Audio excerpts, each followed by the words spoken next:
Greater Warangal వ్యాప్తంగా గణేష్ నిమజ్జనానికి సర్వం సిద్ధమైంది. గణనాథుల విగ్రహాలను నిమజ్జనం చేయడానికి 2 కోట్ల వ్యయంతో 21 చెరువుల దగ్గర ఏర్పాట్లు చేపట్టారు.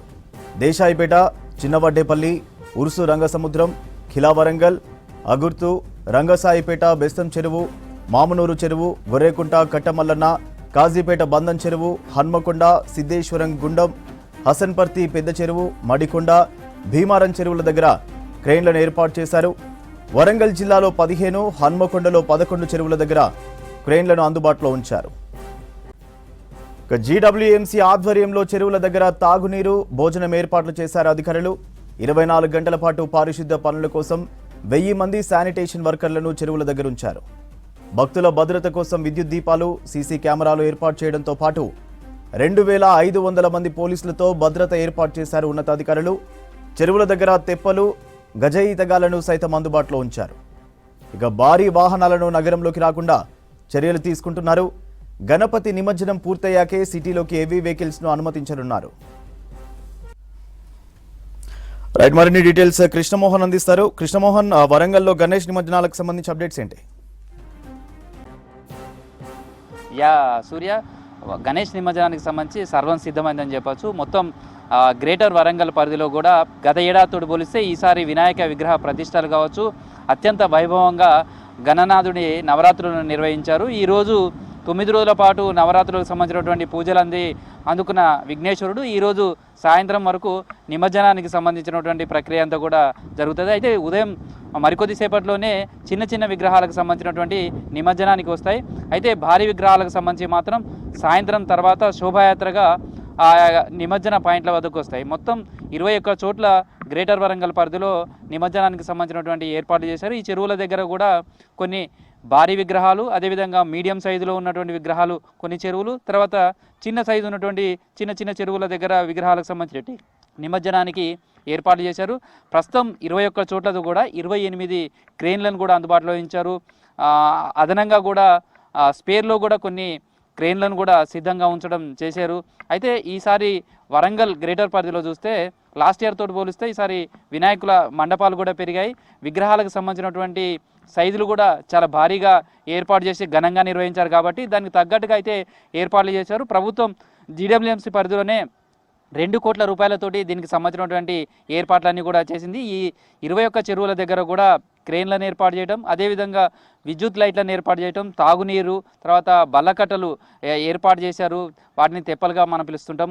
వినాయకుడికి సంబంధించి క్రెయిన్లో వాటి మీదకి తీసుకువెళ్తే అవన్నీ కూడా చెరువు మధ్యలోకి తీసుకువెళ్ళి నిమజ్జనం చేయాలి. ఎందుకంటే భారీ విగ్రహాలు ఉంటాయి కాబట్టి అందుకు తగ్గట్టుగా ఏర్పాటు చేసుకున్నారు. సేమ్ టైంలో గజ ఈతగాళ్లకు సంబంధించి కూడా 120 మందిని ఈ విధుల్లో ఉంచుతారు. శానిటేషన్కి సంబంధించి మొత్తం 1000 మంది సిబ్బంది కూడా ఈ విధుల్లో ఉంటారు. ప్రస్తుతం మనం చూడొచ్చు క్రెయిన్లను వీటన్నిటిని కూడా సిద్ధంగా ఉంచుతున్నారు. నిమజ్జనానికి సంబంధించినటువంటి ప్రక్రియకు కావాల్సినటువంటి ఏర్పాట్లంతా కూడా జీడబ్ల్యూఎంసీ ఏర్పాట్లు చేస్తుంది. అయితే వరంగల్, హన్మకొండ, కాజీపేట ఈ ట్రై సిటీకి సంబంధించినటువంటి ప్రధానమైనటువంటి చెరువుల దగ్గర కూడా అందుకు సంబంధించినటువంటి ఏర్పాట్లన్నీ కూడా చేశారు. ప్రస్తుతం అయితే వరంగల్కి సంబంధించినటువంటి దగ్గర చూస్తే దేశాయిపేట, చిన్నవడ్డేపల్లి చెరువు అనేది చాలా కీలకంగా ఈసారి ఉండబోతుంది. ఎందుకంటే ఎప్పుడు కూడా ఈ చెరువు దగ్గర భారీ విగ్రహాలే దాదాపు 1000 వరకు నిమజ్జనం అవుతాయి. అయితే కోట చెరువు అనేది ములుగు రోడ్లో ఉంటుంది. ఆ చెరువు దగ్గర కూడా దాదాపు 700-800 వరకు భారీ విగ్రహాల నిమజ్జనం జరుగుతుంది. మరో 500-600 చిన్న విగ్రహాలు నిమజ్జనం జరుగుతాయి. కానీ ఈసారి గ్రీన్ ట్రిబ్యునల్ ఇచ్చినటువంటి ఆదేశాలతో కోట చెరువు దగ్గర నిమజ్జన ప్రక్రియను నిలుపుదల చేశారు. దీంతో ఇవన్నీ కూడా డైవర్ట్ చేసి వడ్డేపల్లి చెరువు దగ్గరికే నిమజ్జనం చేయనున్నారు. అందుకు సంబంధించి అక్కడ ప్రత్యేకంగా క్రెయిన్లను కూడా ఎక్కువ ఏర్పాటు చేశారు. అక్కడ 7 వరకు కూడా క్రెయిన్లను ఏర్పాటు చేశారు. కాజీపేట బంధం చెరువు కావచ్చు, హన్మకొండ సిద్ధేశ్వరం గుండె, హసన్పర్తి పెద్ద చెరువు, మడికొండ, అదేవిధంగా భీమారం చెరువు, ఇట్లా మొత్తం హన్మకొండకు సంబంధించినటువంటి ప్రధాన చెరువుల దగ్గర 11 క్రెయిన్లను ఏర్పాటు చేస్తున్నారు. అదేవిధంగా వరంగల్కు సంబంధించి కూడా 15 చోట్ల చిన్న వడ్డేపల్లి చెరువు కావచ్చు, ఉరుసు రంగసముద్రం, ఖిలా వరంగల్, అగర్తల, రంగశాయిపేట, బెస్తం చెరువు, మామ్నూరు చెరువు, ఇలా గొర్రెకుంట, మల్లన్న చెరువు, ఇలా వీటి దగ్గర కూడా ఒక 15 వరకు ప్రొక్లైనర్స్, జేసీబీలు, తర్వాత క్రెయిన్లను కూడా ఏర్పాటు చేసి వీటికి సంబంధించినటువంటి నిమజ్జన కార్యక్రమం చేస్తారు. 24 గంటల పాటు కూడా పారిశుద్ధ కార్మికులు కావచ్చు, ఇతర సిబ్బంది అంతా కూడా వర్క్ చేసే విధంగా చేస్తారు. గత కొన్ని రోజులుగా నిమజ్జనానికి సంబంధించి చెరువులన్నీ కూడా శుభ్రం చేశారు. ప్రస్తుతం మనకు చాలా తేటగా కనిపిస్తున్నటువంటి బంధం చెరువు చూడొచ్చు. మొన్నటి వరకు చూస్తే గుర్రపు డెక్కతోటి అసలు నీళ్లు ఉన్నాయా లేవా అన్నట్టుగా కనిపించేది. కానీ నిమజ్జనానికి సంబంధించి కూడా మొత్తం దీని అంతా కూడా క్లీన్ చేశారు. తర్వాత ఈ చుట్టూ కూడా వలలు పెట్టారు. అంటే అందులో ఉన్నటువంటి డస్ట్ కానీ మళ్ళీ గుర్రపు డెక్కలు కానీ ఏవి కూడా నిమజ్జనం చేసే ప్లేస్కు రాకుండా కూడా జీడబ్ల్యూఎంసీ అధికారులు చర్యలు తీసుకున్నారని చెప్పచ్చు. తర్వాత ఈ నిమజ్జనం జరిగే ప్రాంతాలకు సంబంధించి కూడా సీసీ కెమెరాలను ఏర్పాటు చేశారు. తర్వాత తాగునీరు కావచ్చు, ఎందుకంటే నిమజ్జన సమయంలో చాలామంది భక్తులు తరలి వస్తారు. నిమజ్జన కార్యక్రమాన్ని డైరెక్ట్గా చూడాలని చాలామంది భావిస్తారు. తర్వాత శోభాయాత్రగా కూడా వందలాది మంది ఆ విగ్రహాలను తీసుకొని ఇక్కడికి వస్తుంటారు. కాబట్టి వచ్చే వాళ్ళకు ఎలాంటి ఇబ్బందులు కాకుండా కూడా చేస్తారు. కొంతమంది అధికారులు ఉన్నారు, వాళ్ళతో కూడా మాట్లాడదాం. ఇక్కడ నిమజ్జనానికి సంబంధించినటువంటి ఏర్పాట్లు, నిమజ్జనానికి సంబంధించి ఎట్లా ఏర్పాట్లు జరుగుతున్నాయి, జనరల్గా కూడా భారీ విగ్రహాలు అవన్నీ కూడా ఈ నిమజ్జనానికి ఏ టైం వరకు వస్తాయి? సాయంత్రం 7 గంటల నుండి స్టార్ట్ అవుతాయండి. దాదాపుగా 7 గంటల నుండి స్టార్ట్ అయ్యి ఈ ప్రక్రియ కొనసాగుతూ ఉంటుంది. ఇక్కడ బంధం ట్యాంకులో మాత్రం 3 క్రెయిన్లు ఏర్పాటు చేశాము. స్పేర్లో ఒక క్రెయిన్ ఏర్పాటు చేశాము. మొత్తం మీద ఇక్కడ పనులన్నీ పూర్తిగా కంప్లీట్ అయిపోయినాయి. అంటే ఇక్కడ బంధం చెరువు దగ్గర కూడా లాస్ట్ ఇయర్ తోటి ఎన్ని విగ్రహాలు నిమజ్జనం చేశారు, ఈసారి ఎన్ని వస్తాయని అంచనా వేస్తున్నారు? పోయిన సంవత్సరం 750 నుండి 800 వరకు వచ్చాయండి. ఈ సంవత్సరం కూడా వచ్చే వారికి కూడా ఏర్పాట్లు పూర్తిగా చేశాం. నిమజ్జనానికి సంబంధించి వచ్చే వాళ్ళకు ఎట్లాంటి జాగ్రత్తలు మీరు చెప్తారు? తర్వాత ఇక్కడ ఎంతమంది సిబ్బంది పనిచేస్తున్నారు? తర్వాత విగ్రహాలు నిమజ్జనం తర్వాత ఎలా వాటిని క్లీన్ చేయడం చేస్తారు?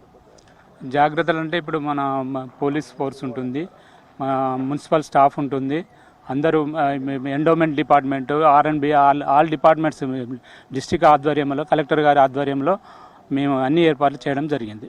ఎస్ సూర్య, ఇప్పటికే నిమజ్జనానికి సంబంధించి వివిధ శాఖల అధికారులంతా కూడా సమన్వయంతో పనిచేస్తున్నారని చెప్పచ్చు.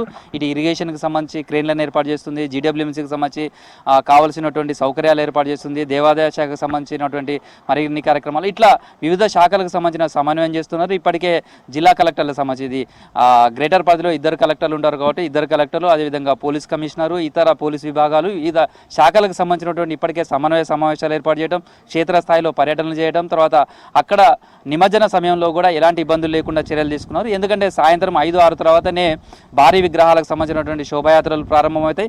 సేమ్ టైంలో నిమజ్జనానికి సంబంధించి కూడా నెక్స్ట్ డే వరకు కూడా ఇవి కంటిన్యూ అయ్యే అవకాశం ఉంటుంది అనేది అంచనా వేస్తున్నారు. సేమ్ టైంలో నిమజ్జన సమయానికి సంబంధించినటువంటి నేపథ్యంలో వరంగల్ నగరంలో ట్రాఫిక్ ఆంక్షలు కూడా ఈరోజు మధ్యాహ్నం 12 గంటల నుంచి ప్రారంభమవుతాయి. రేపు నిమజ్జనం పూర్తయ్యే వరకు కూడా ఈ ట్రాఫిక్ ఆంక్షలు కొనసాగుతాయి. ఈ భారీ వాహనాలు ఇవి కూడా ఇటు ఖమ్మం కావచ్చు, కరీంనగర్ కావచ్చు, ఇటు హైదరాబాద్ నుంచి ఇతర ప్రాంతాల నుంచి వచ్చే భారీ వాహనాలు ఏవి కూడా సిటీలోకి ఎంటర్ కాకుండా ట్రాఫిక్ కూడా డైవర్ట్ చేశారు. కొన్ని సాయంత్రం మాత్రం నిమజ్జన శోభాయాత్రలు జరిగేటువంటి ప్లేసెస్ కూడా నిమజ్జనానికి ఆ చెరువుల దగ్గరికి ఏ విధమైనటువంటి రూట్లో వెళ్ళాలి, తర్వాత నిమజ్జనం పూర్తయిన తర్వాత ఏ మార్గంలో వెళ్ళాలనే దానికి సంబంధించి మండపాలకు నిర్వాహకులకు కూడా ఇప్పటికే పోలీసుల అధికారులు రూట్ మ్యాప్ కూడా అందించారు.